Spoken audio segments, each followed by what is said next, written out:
Kaixo ikusentzule eta ongi etorri Zurrelako Butaka programara. Larun batak geroz eta gertuago dago eta dagoeneko asko dira zinemaldian estrenatu diren pelikulak.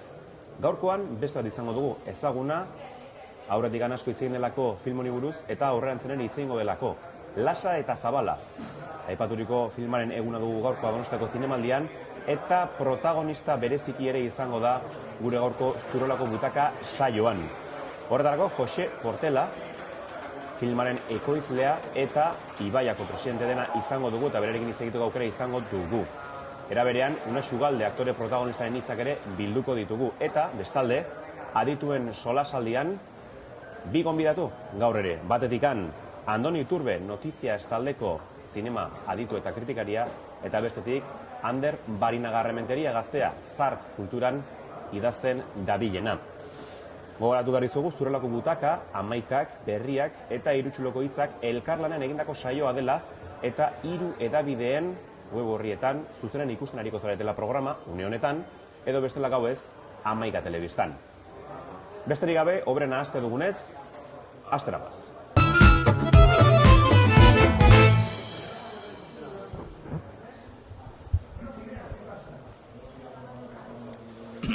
Asko daude Lasa eta Zabala filmari begira eta guk ere ezinbestean begiratuko dugu. Jakiteko bereziki begirada horretan zer topa daitekeen, ez? Ikusmin handia sortu du bere estreinaldiak kontatzen duen historiagatik eta historia bera nola kontatzen den jakiteagatik. Horri buruz hitz egiteko, aipatu bezala gaurkoan gurekin dugu Jose Portela filmaren ekoizlea. Kaixo Jose, eta ongi etorri. Kaixo, eskerrik asko. Astok eta behin, eguna iritsi da. Pozik nola iritsi den, pozik aurkezteko azkenean emaitza? Hombre, bai, beti pelikulak egiten dira publikoak ikusteko. Orduan, importanteena zera momentu hau. Nitzako oso importantea da aurrez egindako lan guztia, baina azken finean publikoak ikusi behar dago eta hor dago benetako historia horretarako egiten dugu. Osea, que, bueno, pozik.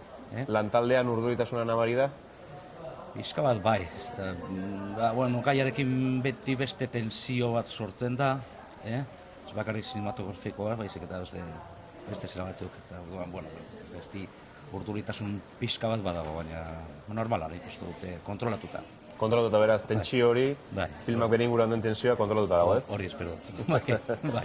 Aipatu behar da, Jose, zuzeu, ekoizle eragilea zarela filme honetan. Bai. Noski, kontatzen duen historia gordina da. Eta beraz, filma egiterako garaian, lanketa prozesuan, dirua biltzerako garaian, pentsa daiteke, historia ezagututa, traba batzuk egongo zirela, ona jo, bestera jo, ate batzuk itxita, beste batzuk irekita. Nolako izan zen prozesu hori? Arazoak izan zen dituzten? Bueno, batzuk bai. Egia esan, ideiarekin hasi ginen dela 3 edo 4 urte. Pentsatu genuen momentu ura etzela egokiena horretarako, eta nik uste dut gaur egungo egoera diferentia dela, eta horrezeatik oin dela urte terdi gitxi gora bera, hasi ginen berriro be gidoilariarekin, Joanes Urkizorekin prestatzen, dokumentazio guztia, gidoia prestatzen. Egia esan, ETB-rekin, ez genuen nolako programarik euki, hasieratik zuzendaria zena, momentu honetan bajan dago, ondo ikusi eban pelikula, eta alde horretatik arazorik ez, Eusko Jaurlaritzarekin bez, hemen arazo handirik ez duki. Euskal Herrian alegia. Bai, Madrilen diferentia izan da. Bakarrik izena aipatuta, beldur pixka bat sortzen da.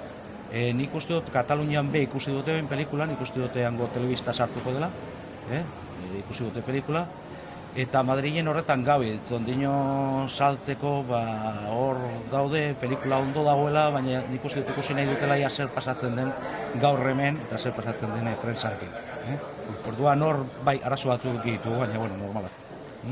Prozesu honetan, presio politikorik edo erantzun politiko ezkorrik jaso duzue, nolako izan da, hemen aipatu duzu nahiko lasa joan dela, baina kanpotik? Askorik ez. Presiorik ez. Komentario batzuk, gero oin ere, exhibidore batzurekin, ondino arazoak daude, haiek emateko pelikula segun nun, orduan hor pixka bat bai, baina politikoen aldetik presiorik ez dugu. hori zerbaiten seinale da eta esan daiteke seinale ona neurri batean. Nik usteo baiet, eta adibidez, Julio Medenen iskanbilarekin konparatute, nik usteot, seinale ona dela, gauzak aldatzen doazela, nik usteot ona dela guztiontzat. Lehengo gunean ikusi neban, ez dakit nasakordetan ze egunkarian agertzen zela Borja Sémperrek esaten, mesedez, errespetua eskatzen ebala, bai zuzendariarentzako eta produktoreekin, eta pelikula ondo dagoela eta errespetatzeko zerori. Momentu hartan gogoratzen naz, hor ibili zela Esperanza Aguirre eta horiek esaten pelikula ez emateko hemen festivalean, Julio Medena. Eskatzen bai. Pixka bat, nik uste gauzak aldatzen doazela alde guztietatik. Egunkari bat epatuzu, beste egunkari batek dagoeneko bere iritzia eman du atzo behintzat, egunkari batek seinala duzun filma. Nik uste dute, kuriosoa da, esan dute, hori Gipuzkoako diputazioak subentzio bat eman duelako, orduan Bilduk subentzionatu duela pelikula edo produzitu duela pelikula. Kuriosoa da, eta haiek, konkretuki, hemengo diputazioak emandako subentzioarekin da pelikularen 4%, uste dut, beste guztize. Bere garaian behet zuten ezer esan, adibidez. Nik uste dut subentzio handiena zineman, historia guztien zen Esperanza Aguirrek eman ziona Garziri. 15 milioi. 15 milioi euro pelikula bat egiteko. Eta inork ez zuen esan. Gogoratzen naz, galdetuta, produktore galdetuta, eta zelan doa hori sistema, berari eman genioz eta berak presentatu eban lehenengoz. Nik uste dut hori oso demokrata ez dela asuntua, 15 milioi euro. Eta orduan, badakizu, batzuk nahiko horren bila doaz, eta orduan, portadan ateratzea nahiko signifikatiboa da. Zema pelikula egingo liateken hemen 15 milio eurorekin, Asko. Bitxia da gero, zalantzarik gabe. Pablo Malo da, zuzendaria. Erronka berezia bat izango zen berarentzako, aurretik beste film batzuk zuzun ditu, bestelakoak, gai konkretu bat hartu du oraingoan. Zuk harremana izan duzu, zuzendariarekin, nola eraman du prozesu guztia, aurretik eta orain ondoren, esan bazen ezak? Ez zen erreza erabakia, zuzendu. Alde batetik, nik nahi nuen, persona bat ez oso implikatuta politikoki, eta bagenikien aurretik arazoak sortuko zirela. Orduan, nik uste dut horretarako Pablo Malo egokia zela. Eta beste alde batetik, berak egindako pelikula, nik uste dut suspense hori, beti ematen izan dau, horrelako suspense puntu bat nik uste dut oso egokia zela, pelikula honetarako, eta azken finean, badoka bere zera historikoa, baina tratatu egin dugu, thriller bat moduan, thriller politiko, thriller judizial, baina thriller bat moduan. Nik uste dute, genero horrentzako nahiko egokia dela Pablo. Ondo manejatzen dago, osko giroa eta aktoreak bebai. Eta horrezagatik izan zen, posit. Zentzu horretan, aipatu dituzu aktoreak. Aktoreak ere nola daramate, nola bizi dute une hau, pentsatut batekin edo hitz egingo zenuela. Gogotxo gongo dira aurkezteko, baina era berean nola bizi dute? Claro, haientzako importantia da, eta batzuk lan egite dute beste, Madrilen edo...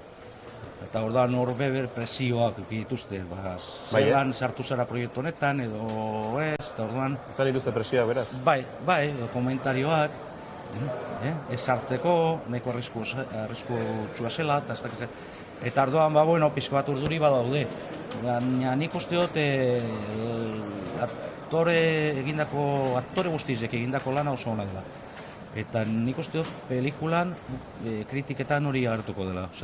Danok daude oso ondo, batzuk protagonismo gehiago daukate, beste batzuk baino, baina haien lana oso ona izan da, oso posi daude. Aipatu gara protagonistako bat, kasunetan protagonista nagusia Unaxu Galde dela. Atzo izan genuen, berarekin hitz egiteko aukera, justu Urkizu saio honen zuzendariak eta Nerea Lizarralde hitzako zuzendari orde eta kazetariak egin zioten elkarrizketa, eta zure berarekin segidan ikusiko dugu Unaxu Galdek kontatutakoa. Pasan urte izan zen hemen, Donostiko festivalian egon nintzen presentatzen, gala, klausura eta Eta gala de apertura eta hitz egin nun Jose Portelarekin, produkterarekin, zegoela pelikula berri bat, zegoela lasa eta zabala egiteko, eta bera proposatu zidan abokatua izatea, Inigo Irunen pertsonaia egitea, eta lehenengo aldian nintzen ikusi paper horretan, eta gero ikusi nun nola zen gauza guztia, zenbat urte irauntzen zuen gidoia, zen ia hasten denetik, desagertzen direnetik, epaia dela eta 17 urte dira, aldaketa asko egoten zen, eta ondo ikusi nun, eta azkenean Pablo Malorekin baita hitz egin nun, bera zuzendaria izango zen, ni Pablorekin lan egin dut 3 aldiz, eta dena konpondu zen, eta hemen nago. Gauza da, pertsonai bizi bat egiten duzunean, edo benetako pertsonai bat egiten duzunean, eta gainera bizi dagonean, lehenengoa da, berarekin harremanetan sartzea, eta Inigo Irunekin egon nintzen isketan, eta baita zuzendaria eta gidoilariarekin, baina Inigo Irunekin egon nintzen isketan, igual 2-3 ordu, eta hitz egiten kasuari buruz, Lasa eta Zabala kasuari buruz, eta pixka bat ikustea nola ikusi zuen bera, nola ze gauzak izan zituen argitzeko, kasu argitzeko, eta horrekin konpondu nintzen pixka bat gidoia eramateko, eta gero egunero hitz asko zuzendariarekin eta gidoilariarekin. Holako pelikulak asko agertu behar direla, jendeak ezagutzen ez dituen historiak zineman kontatu eta gero jendea ikustea. Zinema egiten duena ez da dokumental bat, gu bizitza jartzen diogu eta sentimenduak sartzen dira barnean, eta ulertzen dugu zer gertatu daitekeen familiaren burutik edo nire pertsonaiaren burutik edo Galindoren burutik zer gertatzen zen momentu hortan. Eta jendea empatizatzen du pertsonaiekin, orduan, nik uste dut historia hori Lasa eta Zabala gure Euskal Herriko historian oso gertaera latza izan zen eta bortitza eta egun batean kontatu behar zen eta eguna ailegatu da. Gogorra da pelikula, baina gogorra da gertatu zena, eta egon zen pentsamendua esatea torturak agertu behar dira edo ez dira agertu behar, ez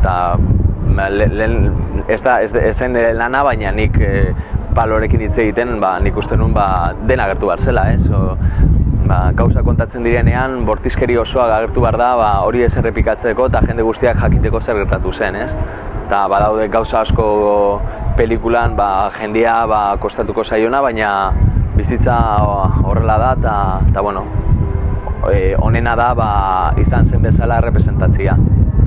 Nik uste dut kritika asko etorriko direla pelikulari, baina kritika politikoak, ez dira etorriko kritika sinematografikoak, eta etortzen badira, perfecto, ez da pelikula redondoa, bakigu pelikula oso ondo dagola, baina badauka akatsak guztiak bezala, edo ia guztiak bezala. Orduan kritikak sinematografikoak badira, ongi etorri izango dira, baina politikoak badira, hori konpondu bezatela parlamentuan. Euskal Zinema eta Espainia zinemaren egoera oraintxe bertan oso txarra da. Eta ez da bakarrik gobernua horren erruduna, gauzak aldatu behar ditugu, datorren urtean hemen Donostiko Zinemaldian egingo da kongresu bat, gauden zulotik ateatzeko, eta, momentu honetan oso momentu txarra da. Ni adibidez, aurten bakarrik Lasa eta Zabala egin dut, eta ez daukat ezer en la rekamara, orduan kanpora banua, beste aktore bat kanpoa doana, ni Mexikora jungo naiz datorren urtean lan egitera, eta hemen hobetzen direnean gauzak bueltatuko naiz. Mexikon badau pelikula bat dela Manuel del Buen Presidente, da pelikula bat koprodukzioa Los Angelesekin, eta Salim Nayar da zuzendaria, eta ziko naiz urtarrilean rodatzen. Da mexikar bat egin behar dut eta Mexikoko presidentea egin behar dut.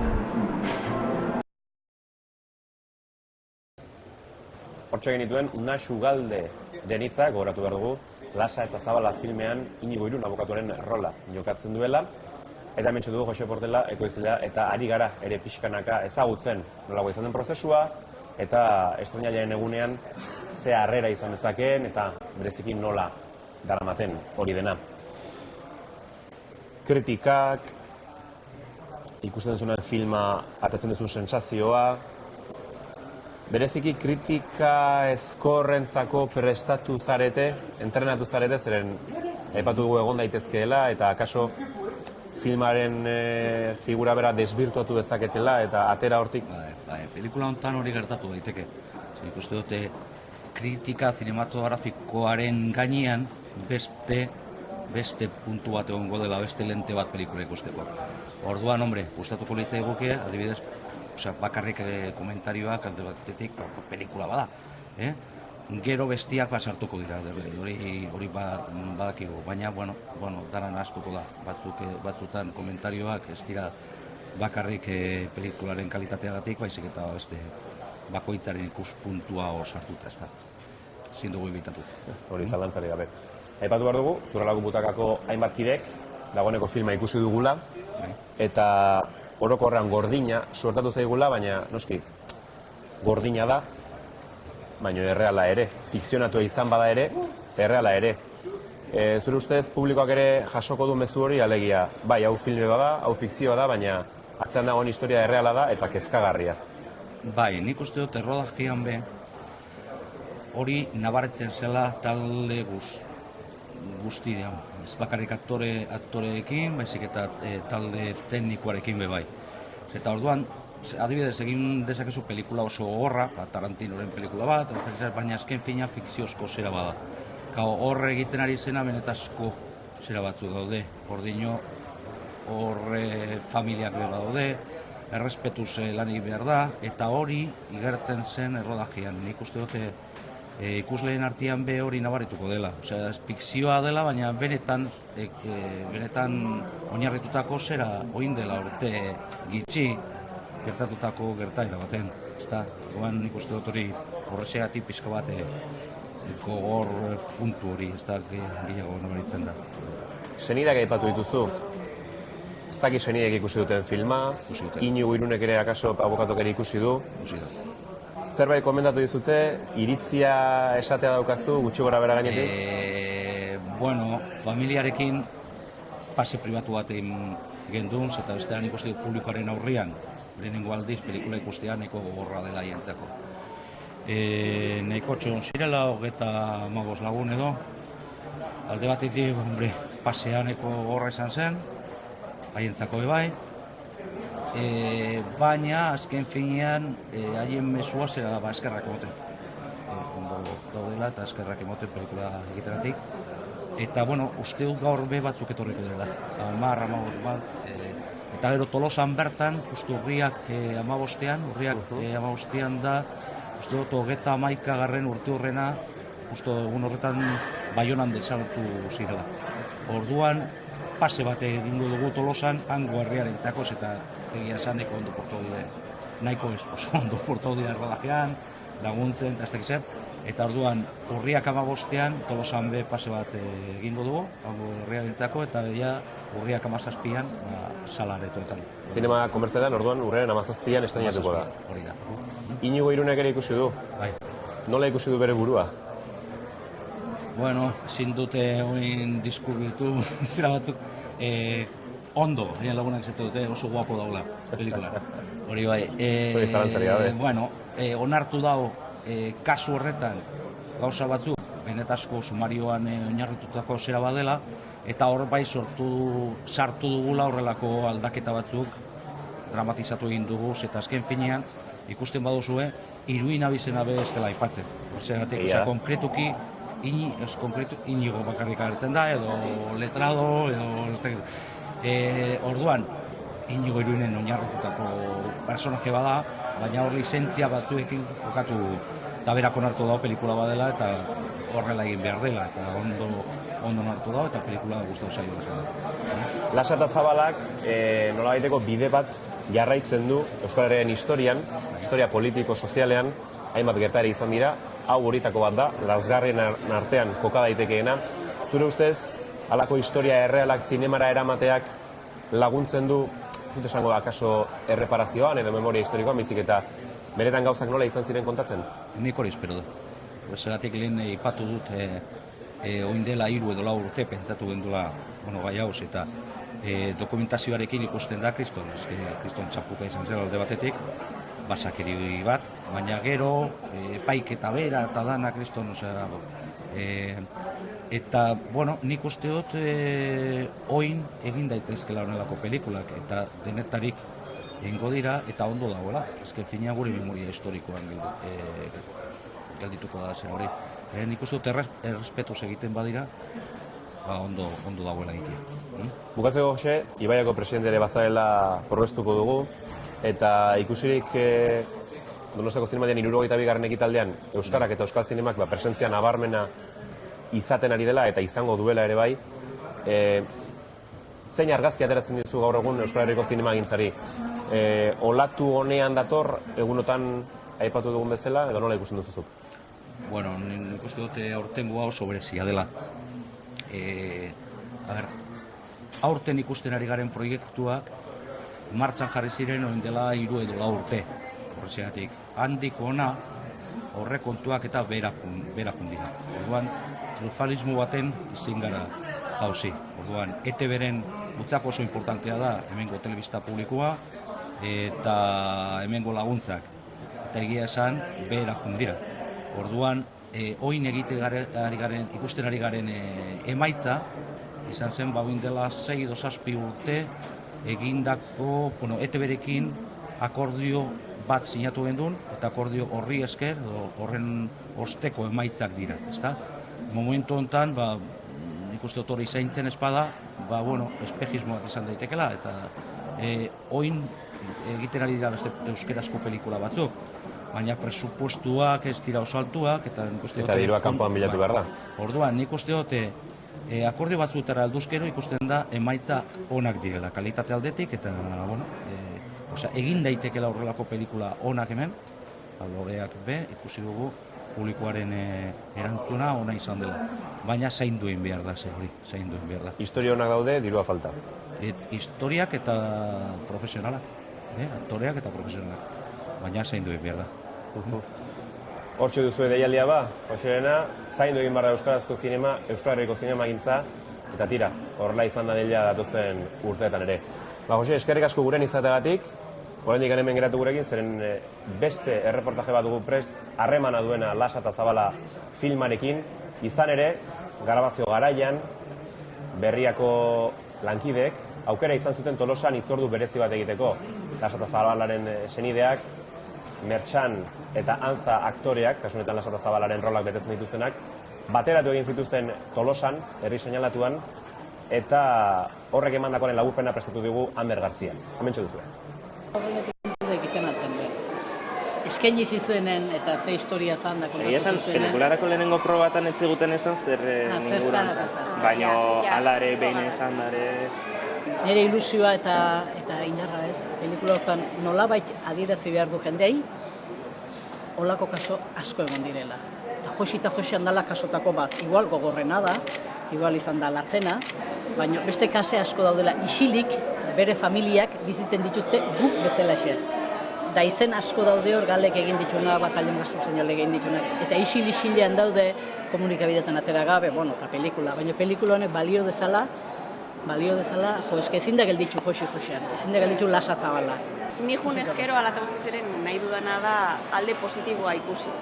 Hau da, filmak eduki dezakeen garrantzia, ez ahazteko, zer gertatu zitzaien, ez ahazteko, nortzuk eduki zuten ardura, ez ahazteko oraindik justizia ez dagoela egin, eta gauza guzti horiek gogorarazteko iruditzen zait noski oso positiboa izango dela.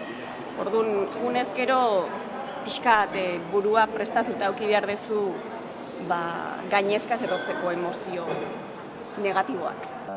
Gero gehi esan ja Lasa eta Zabala izango zirela esan zutenean, nik aiez kaso ez duen gehiagi ezagutzen, ez duen eskontzuen egia urte hortan zehar gero 30. urte hurrena zela eta teleberrien eta olakotan gehiago azaldu dira.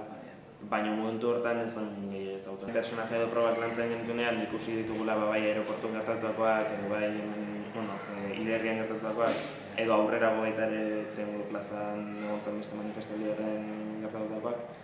Baina hori izan da dena, ja investigatuz edo pixkat begiratu nahian, ja personaje lantzea aldera edo. Interneten begiratu genituen, bai Pili eta Esunek emandako elkarrizketak ere ikusi genituen, edo notizietan ateratako berriak, edo ETB-ko beste programaren baten egintzen dokumentalen batea ikusita. Gero gehiago, azkenen inguruko jendearekin komentatuta, esatez zuten, igual Paulok bai esplikatu zizkigun gauza asko kasuan inguruan. Eta familiarekin ere onduen eta esplikatu ziguten, eta... Familiarekin igual kasuari buruz zaino gehiago hitzen genuen, haien izaera edo nolak zen ez, igual alde pertsonalago batetik. Uste dute, herri hontako zuzendaririk honetako bat dela, eta egia da hori handi izan dela gure lehenengo esperientzia berarekin izatea. Eta berak asko lagundu gaitu, eta pertsonaia lantzen asko lagundu digu, eta igual torturak lantzea, igual torturak izan da gehien landu izan ditugun sekuentziak, eta eskatzen zigun,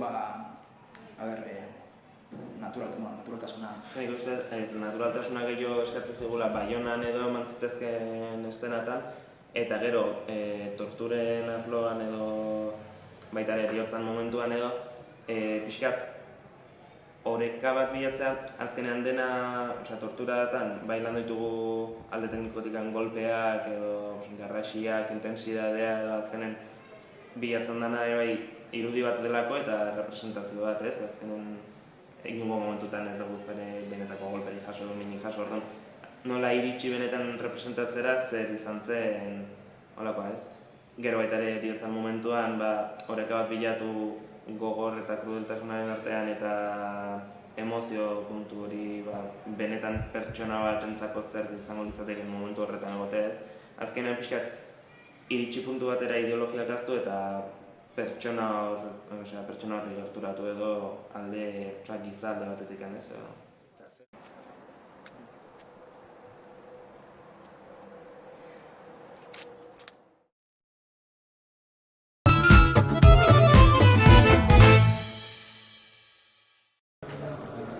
Tarteka, gustatzen zaigu bestelako proposamen, bestelako gonbidatuak ere ekartzea Zurrelako Butaka saiora, eta gaztetasuna ere estimatzen da, Aurkezlea ez da zarra, zuzendaria gazte ikusten dut, baina bestelakoak ere baditugu Donostiako zinemaldian, esaterako epaimai gaztea asko aipatzen da, denok ezin dugu parte hartu epaimai gazte horretan, horretik gonbidatu dugu Aitor Zazolo badena, epaimaiko kide bat, eta era beren ikusentzunezko ikaslea. Kaixo eta ongi etorri? Kaixo.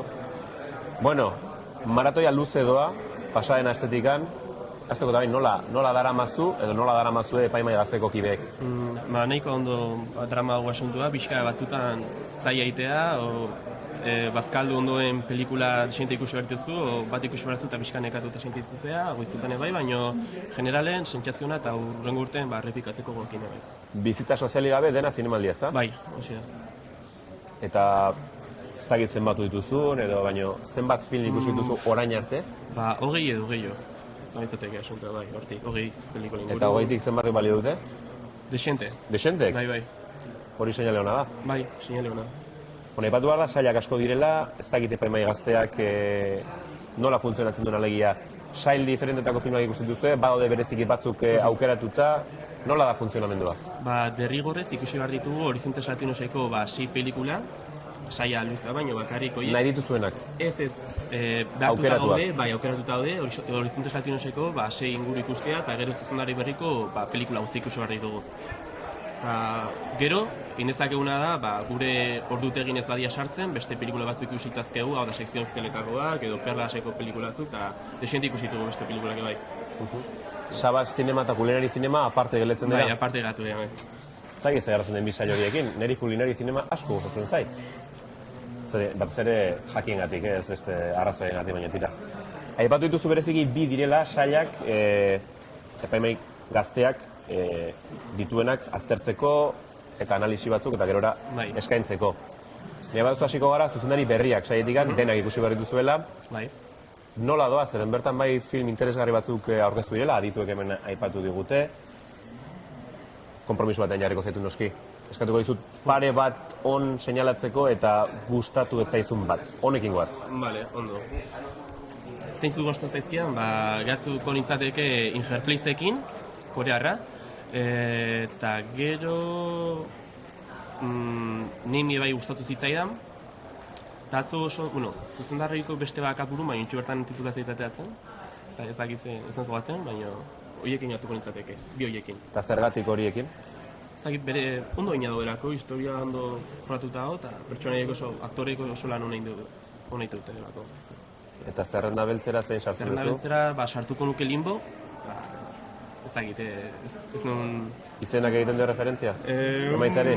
Bueno, pixka Limbo gatzeztea, baina bai, ez genuen oso ondo lertu, asuntoa pixka... Igual proposamena zen gaizki, baina airen gatuztan, erdibideen gatuztan proposatzezuna. Noski, filmak ikusterakoan, nolabaiteko filtroa edo prisma oso diferentea da. Zure kasuan, kasu personalean, zerri jartzen diozu arreta? Estetikari, historioari, argazkiari, protagonistei, aktore lanari... Berezik historia, emate du garrantzi gehiago ez, historia unkitzea eta behaiek emozioak ondo jorratzea, pelikula. Amaieran estetika bai asko gustatzen zait, argazkilaritza, baina funtsezkoena ezako historio baten, historioa da. Amaieran estetika hon bat eukizak ez du, irudion bat, baina historioa ez baldin modu funtzionatzen, ez du ezertarako balio. Zuzendari berriak, horra aipatu ditugu pare bat film gomendatzeko eta gomendatzen diguzu ikustea, hori zalantzarik ez. Horizontes Latinos, bada sail bat, Latinoamerikako hainbat film ekartzen dituena eta ikusteko aukera ematen duena Donostiako zinemaldiak. Berdina, zein gustatu, zein ez? Bale, gehien gustatu zaidana, atzo ikusi genuen Güeros pelikula, ondo zeon. Nasketa bat eitezun, bai komedia, pixka drama, eta oso ondo egin zeon, alde teknikotik, bai historia aldetik, eta txarra gatuko nintzatek historia mioekin. Bai, Limbo bezala erdibideen gatu zen, etzako. Proposamen hona zen, baina ez zen iritsi. Bi saioek dira nolabait epaimaikide gazten, eremu, baina zu bestelako sailetako filmak ere ikusi dituzu. Arrantzatu duzun film honen bat? Asko gustatu zitzaidan Silent Heart, eta Pasolinina bai asko gustatu zait Pasolin pertsonaiagatik, eta horiekin gatuko nintzateke. Pasolini kritika oso diferente jaso du. Netzako, nahi Pasolinen azale handia naiz, porrokatua, eta benetan netzako Pasolinien figura nahiko ondo hartzeu, bere ideologia, pentsatzeko modua, izateko modua, eta asko gustatu zait. Eta Silent Heartek zerri buruz? Silent Heart, eutanasia, suizidio asistioen ingurukoa, asko gustatu zait, oso ondo jorratuta, pixkat festen antzekoa. Gai komplexua da? Bai, festen antzeko nahiko antzakatzekan, aktoreka bai agertzen zian, baina desberdina zen pelikula bai. Asko gustatu zian, bai, pelikula... Eta noski, joan zaren, zure saialetik kanpo topatu duzun film txarrik ere aurkituko zenuen? Bueno... Edo asmatu duzu? Ez, bai, ni uste eta asmatu dela. Generen, bai, pelikula hona. Euskarazko filmak ez dituzu ikusi, ogaraz banago? Gaur ikusi nahi ditugu, Lasataz Zabla eta Loreak, baina, abertzortak hau eta... Ordutegiak ematen du? Emateu, nekeak ematen. Eta gogoa ikusteko? Gogo asko, horiek ikusteko, gaur. Zen aipatu behar da, etorzazuelo bera ere ikusentzunezko ikasle izanik, bazabaitza murgildu dare proiektutan, aipatu behar da, noski, Loreaki begira, erreferentzia eginez, zuk Zarautzen erosi zuen film laburrean parte hartu zenuen. Bai, kamera laguntzaile modu, bigarren kamera laguntzaile modu, oso gustatu nintzen baiekin lanen, eta oso ekipo majoa, Josemarikin, Aitorrarekin bai, Aitorraregi nire irakaslea, bai. Horregatik an. Eta, ondo. Eta ez dela izango azkena, zingo duzuna, ziurrenik? Espero. Zure proiektua dituzu? Bai, nire proiektu itea zuzendari modun, bai. Bukatze aldea, epaimaikide gaztearen funtzionamendurekin ere itzuliko gara, izan ere, bai, filmak ikusi behar dituzue eta beste. Baina gero, larun bateko galari begira edo orokorrean jaz zinemaldia bukatzen denerako, zer da aurkeztu behar duzuena, zer da aukeratu behar duzuena eta zein sari?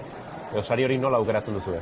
Hori egunero pelikula ikusi ondoren, emate gute, pelikula zi baino lehen emate gute kartoi moduko bat, bertan zenbaki batzukin, eta bertan jarri behar dugu gure puntuazioa, zaiguna pelikula inmeizion puntuazioa, kutsa baten bota, eta gero ite uste, kontatzen dituzte puntuazioa, eta gero ranking bat, eguneratze dutena, eta bertan gehien, boto gehien irazteu, eta uste oita zazpin zaten. Eta momentu zen dago buruan? Oantxe bertan ez dago sosuru, baina uste Güeros dagoela. Bai, epaimai gaztean Bai. Horizontes Latinoseko Bai. filma. Bueno, amaien esan behar da, guk egin behar duguna epaimai gazteak ez dugula bakarrik Horizonteseko 6 pelikula horietan bat hartzen baizik eta iteu zuzendari berriko eta beste Dena batera. Dena bateratzeu eta bertatik atatzea pelikula bat. Ze urteak arte parte hartu daiteke, nik uste ezin dela parte hartu. 25 urte arte. Baina ez da oso segura. Ezin du parte hartu. Zuk bai, ez da? Bai. Baina zenbat urte geratzen zaizkizu? 4 urte. Pentsa. Eta parte hartzeko asmoa izango duzu? Bai, oso gustatu naiz, eta horrengo urtean parte hartu nahi. Gaztea denak osasuna du, eta batez ere filmak ikusteko, eta frikia bali mazara, eta filmak eta zinemagintza gustuko duzu, are gehiago. Baitor, benetan mila esker guren izateagatik beste esperientzia bat, zinemaldian dagoen beste, ikuspegi bat landu nahi genuelako, animo, eta larun bat arte, kafe asko edan, eta Euskarazko zinemako bi lagintxoiek, Lasarte Zabala eta Loreak gustuko izaten dituzun. Vale, mi esker. Eskerrik asko. Gelitu hemen, zeren segidan beste erreportaje bat dugu prest, gaurkoan saio honeko osatua egokitu zaigulako. Bada erakusketa bat, beste asko bezala, baina bada erakusketa bat zinemaderekin harremana duena, pinturarekin ere harremana duena, Jon Jauregi, Gipuzkoarrarena da, bere garaian musikari izan dako, baina azken urteetan gehiago pintura eta arte munduari loturik lanketa batzuk egin ditu, eta erakusketa estrenatu zuen irailaren 19an, alaia zinemaldiarekin astarekin batera, Donostiako Hub aretoan. Hementxe duzue, bertan izan ginen, eta erreportajean jaso genuen bai bere testigantza eta bai Hub Donostia horretan topatuko duzuena.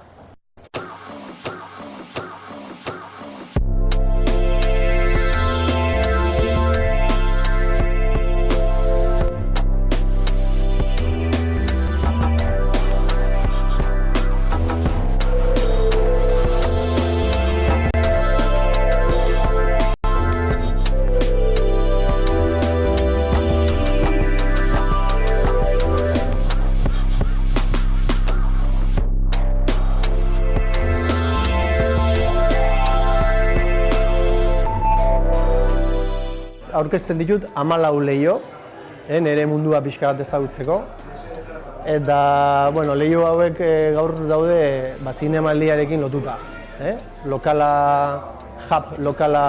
horretarako prestatu digute, eta nire lana aurkezten dut gaur hemen.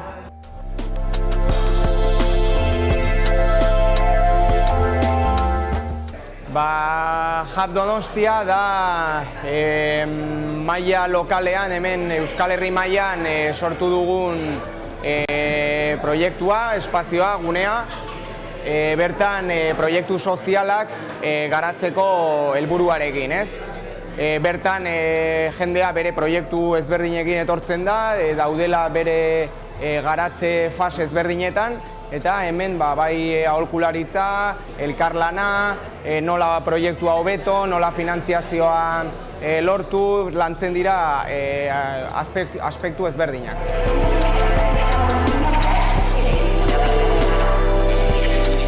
Bertan ikusiko ditugu zineari lotutako pertsonaiak, aktoreak eta direktoreak. Zinemaldiak horrela eskatuta. Eta gero, kanpuan badaude sorpresatxo pare bat, diala pixka bat nire lan pertsonalago bat zein dan ikusteko.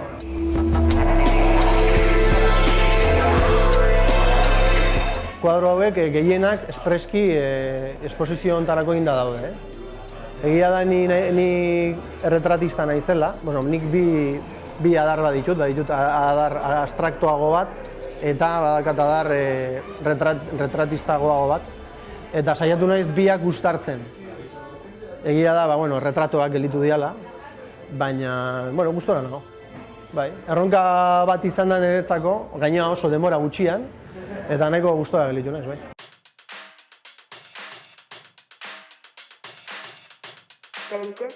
Ja, nik ez zinden dere lana definitu, ze oso denbora gutxi daramat pintatzen gainera, eta ez daukat, oraindik ez daukat estilo definitu bat. Ni beti esaten den, nik pinturan bilatzen dutena gauza bakar bada. Zu goratzen aurra zinanean, margo batzukin pintatzen nahi zinanean, iristen zinean estasi momentu horretara? Nik hori bilatzen dut denbora guztian. Zen margotu bigarren plano batean uzten dut. Niretzako garrantzitsuena da momentua. Pintatzeko momentu hori, erlijio bat bezala. Hori da bilatzen dudana.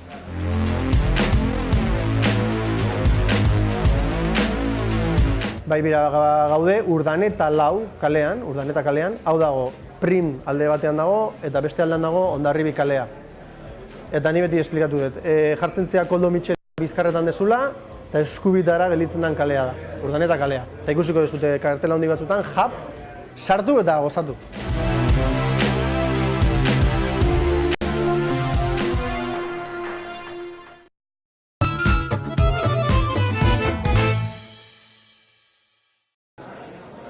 Egunek aurrera egina ahala, adituen aurpegia aldatzen doa. Nekea nabari zaie, film asko ikusi behar dituzte, asko mastikatu behar dituzte, batzutan iritzen emango dute, beste batzuetan ez. Baina gu saietuko gara pixka eta ateratzen gustatu zaiena eta gustatu ez zaiena. Horregatik gaurkoan beste bi gonbidatu ditugu, orain arte izan ez direnak Zurelako Butaka saioan. Batetikan, hementxe, nire ezkerretara, Ander Barina Garrementeria, zarterako bere kritika edo bere iruzkinak. Kritika ez zaila gustatzen, baina azken batean kritika da. Bakarrikan konotazio negatibo ematen zaiola hitzari eta dena nahasten da. Batetik Ander Barina Garrementeria eta alboan Andoni Iturbe Noticias aldeko zinema aditua. Bai, kaixo egunon, hori da bai. Ba, akaso zurekin hasiko naiz. Bai. Aprobetxatuko dut. Gaurkoan aipatu behar da filme bat aurkezten dela, luz eta zabal hitz egin dugu gaurko saioan, eta galetu nahi dizuet, zeren biek ikusi duzue. Lasa eta zabala, gaurko estreinaldi nagusia nolabait bada, nolabait foko guztiak film horri begira egongo dira, zer iruditu pelikula? Bueno, pelikulak ez nau txunditu, egia da gainera ez dudala zinereto batean ikusi, baizik eta Zurriolako gela batean, ordenagailu batean, ez da, gaur elkarrizketa egin diodalako zuzendariari.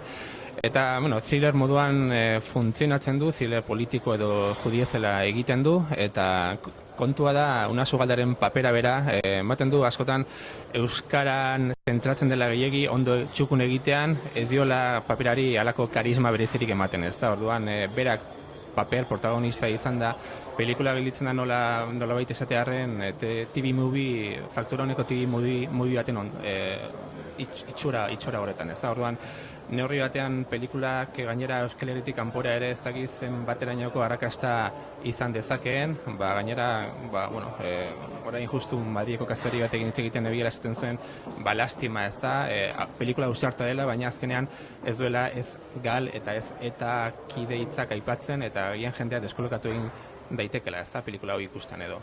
Jendeak ezakelako nortzu ziren Lasa eta Zabala, guk badakigu, Euskal Herritaro garelako eta jarretu gulako kontua, baina beste jende asko agian ez du pelikularekiko alako atxikimendu berezirik sentituko edo.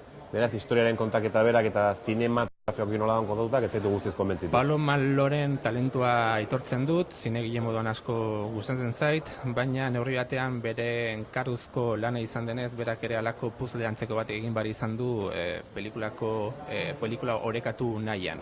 Eta hori antzematen da hasieratik. Ez da gainera pelikula hasten da, ez dut gehiagik kontatu nahi, baina hasierak merezi du, nolabait esatearren, bi alderdietako kideak, halako akordio batera alduz. Ez da, gaur garai berrietan gaude, eta pelikula hau egin ahal izan da, garai berrietan gaudelako. Ez da pixka bat, hori azpimarratu nahien hasieratik, jendea ere lasek gelditu dadin, hasieratik, pelikula gordina delako, ez da.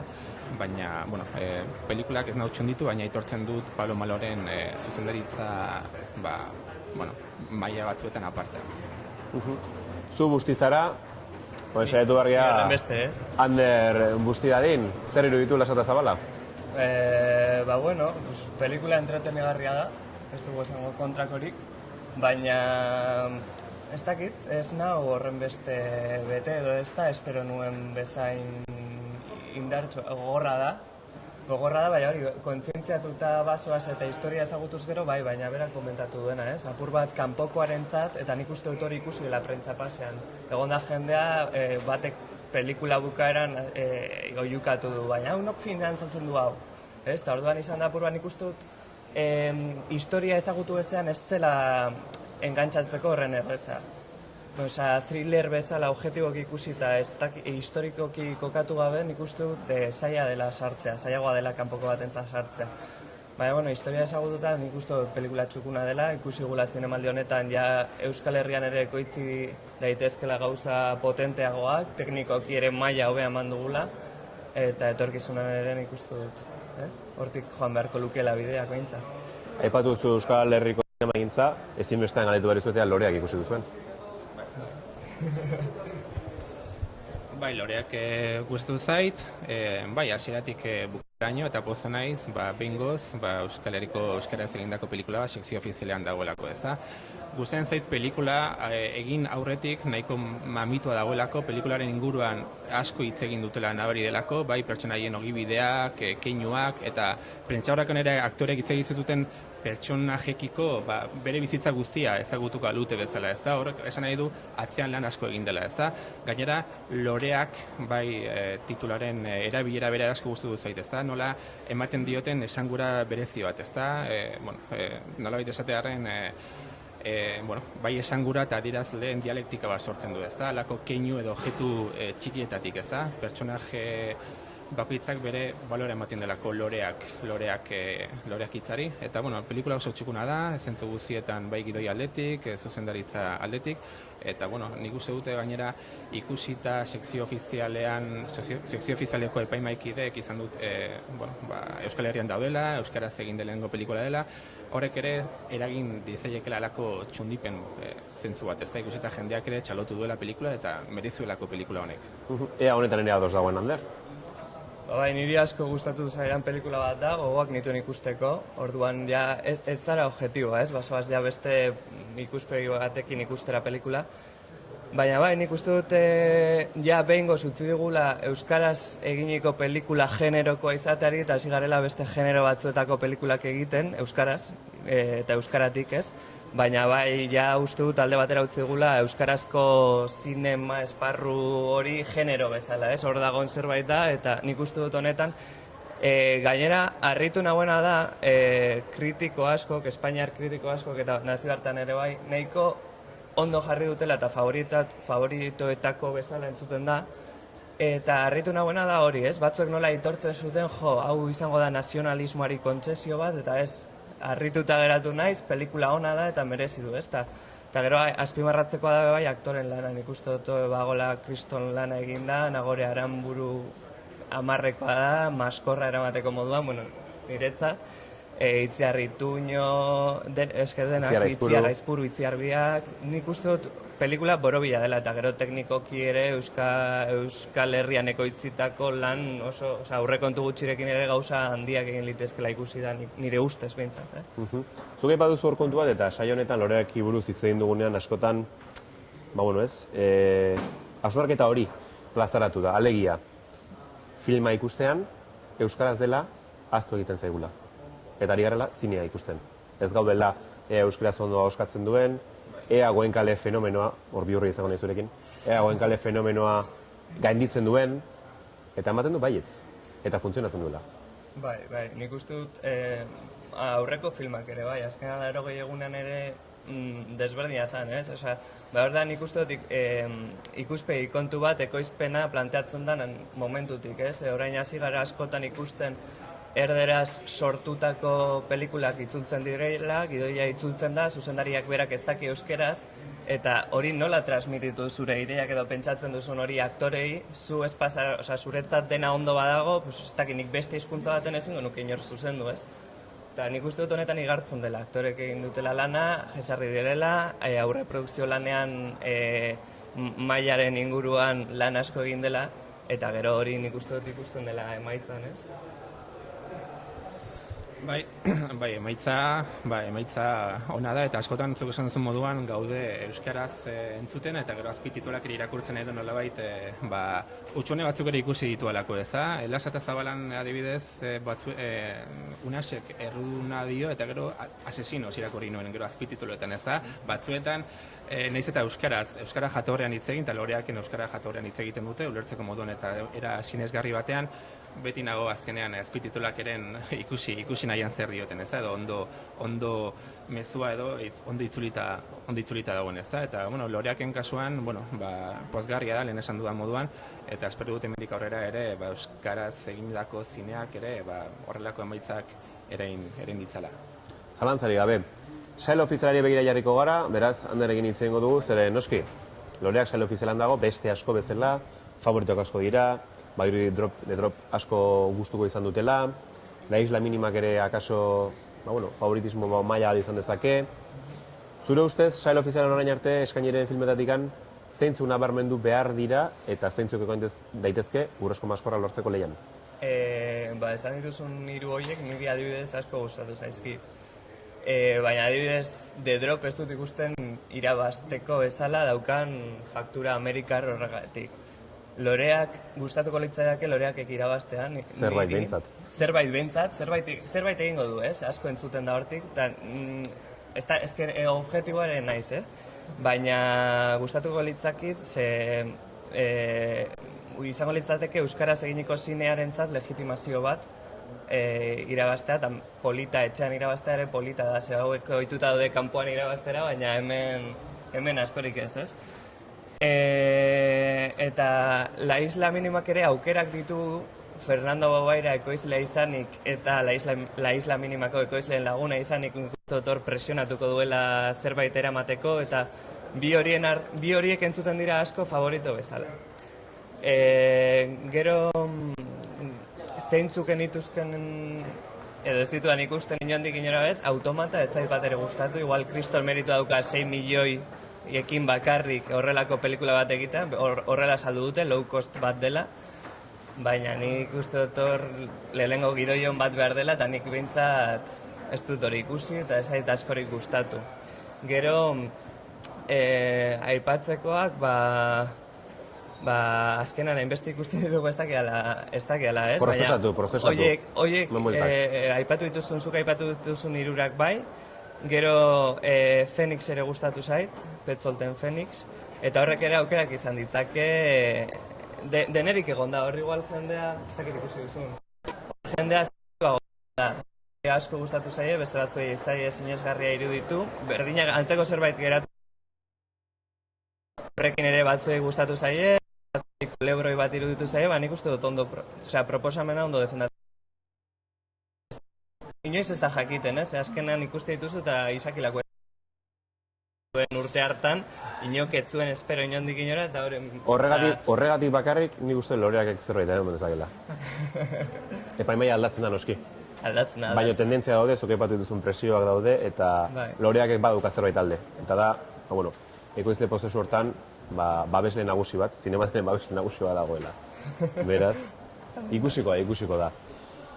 Bestelakotara goaz, zeren badaki bandoni, askotariko saietako filmak ikusi dituzula, arata honei ibilitzarela, ikusitakotikan zer nabarmenduko zenuke, zer gustatu zaizu?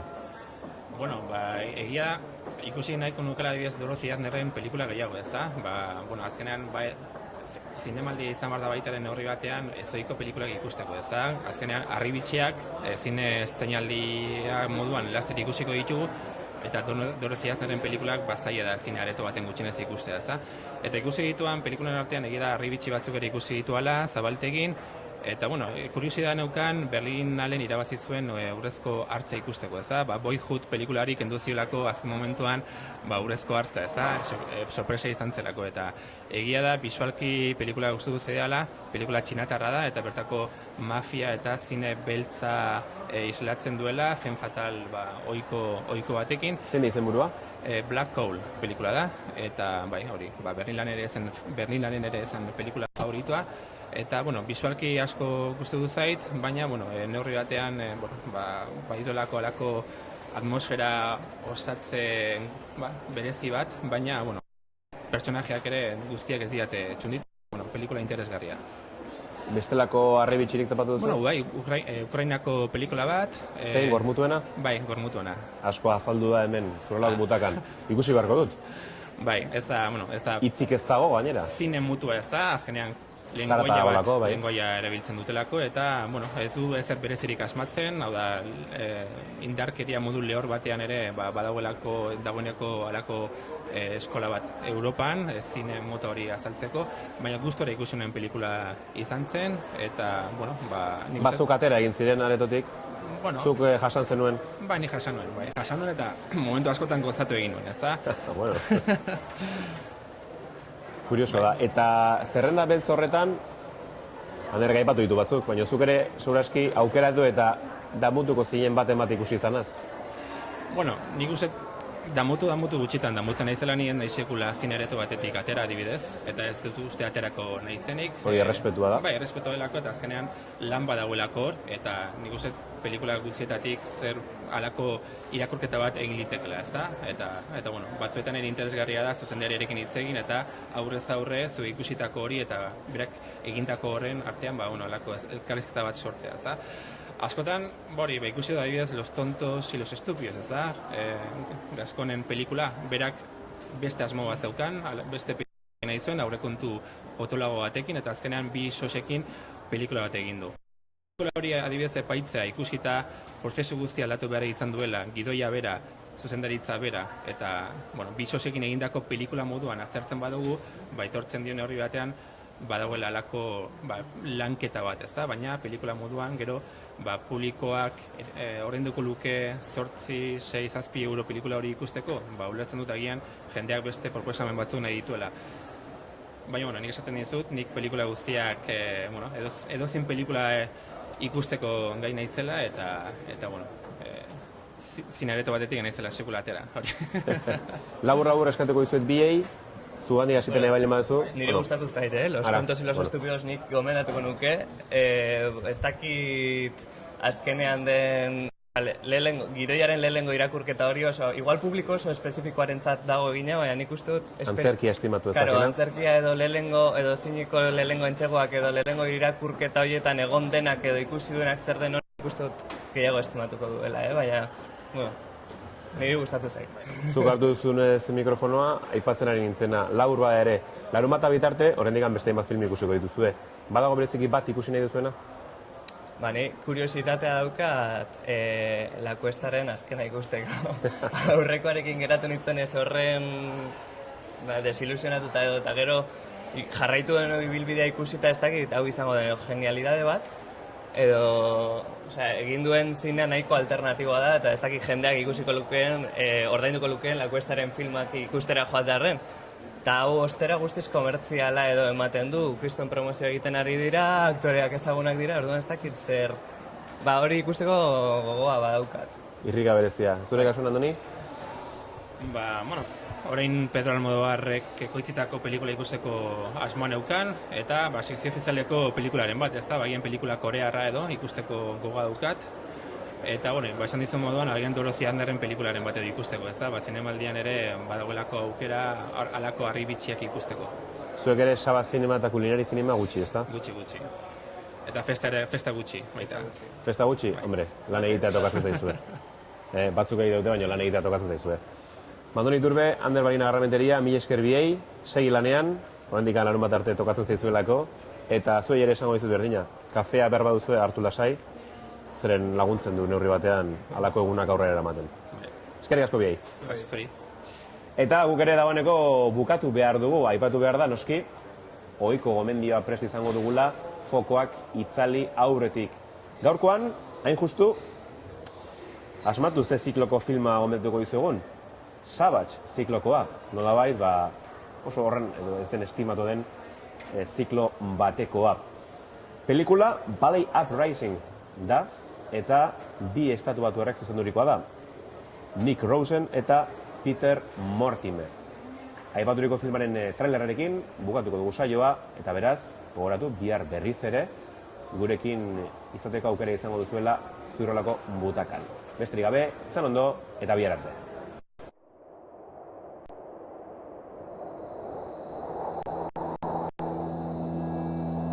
In the Golden State of California, about 200 miles east of San Francisco, lies one of the great scenic wonders of the world, Yosemite National Park.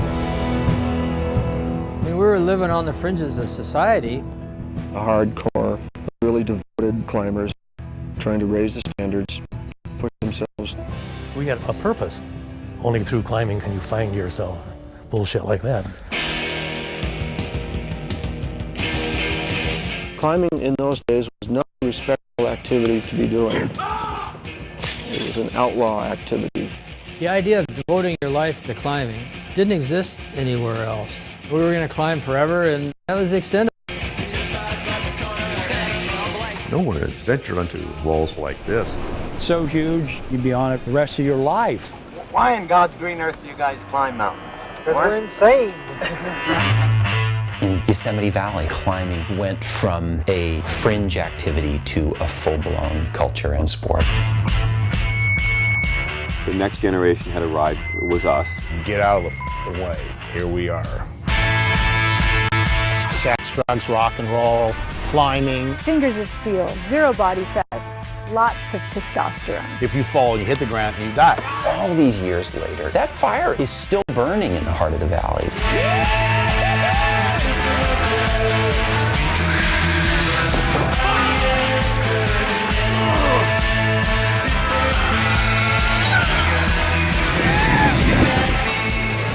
Pushing the limits and pissing off the status quo. The Rangers just hated the climbers. And so we became the outlaws. No way will they stop the dirt bags. Get off the camera. No, thank you. They're doing what they got to do to keep climbing, keep storming the castle. It's a fine line between boldness and stupidity. Life's pretty good here in Yosemite Valley, baby! Woo! Yeah!